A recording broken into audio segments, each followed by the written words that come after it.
Hi everyone, welcome back to my channel. Now I am going to explain fourth trick, mind calculations. For example, I am taking 57 into 4. ఇప్పుడు మనము ఏం చేయాలంటే ఈ రెండు numbers ఈ నెంబర్తో మల్టిప్లై చేయాలి. అంటే 5 into 4, 7 into 4. 5 into 4 ఎంత? 20. 7 into 4 ఎంత? 28. ఇక్కడ ప్లస్ మార్క్ పెట్టుకుని ఈ సెకండ్ నెంబర్లో టెన్త్ ప్లేస్ ఏదైతే ఉందో అది ఫస్ట్ నెంబర్తో మల్టిప్లై ప్లస్ చేయాలి. 20 + 2 ఎంత? 22. 22 ఇక్కడ రాసుకొని 8 యాజ్ ఇట్ ఈస్ రాసుకోవాలి.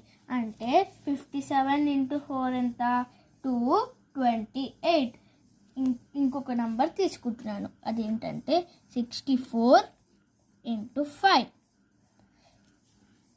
ఇది కూడా సేమ్ ప్రాసెస్.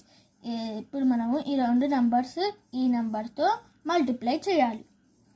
అంటే 6 into 5, 4 into 5. 6 into 5 ఎంత? 30. 4 into 5 ఎంత? 20. ఇక్కడ సెకండ్ నెంబర్ ఏదైతే ఉందో ద టెన్త్ ప్లేస్తో ఈ నెంబర్ యాడ్ చేయాలి. అంటే 30 + 2 = 32. ఈ 0 యాజ్ ఇట్ ఈస్ పెట్టుకోవాలి. 64 into 5 = 320. ఈ వీడియో కనుక మీకు నచ్చినట్లయితే లైక్, షేర్, సబ్స్క్రైబ్ చేయండి. ఇదే ట్రిక్ డిఫరెంట్ నెంబర్తో ట్రై చేయండి. Thank you.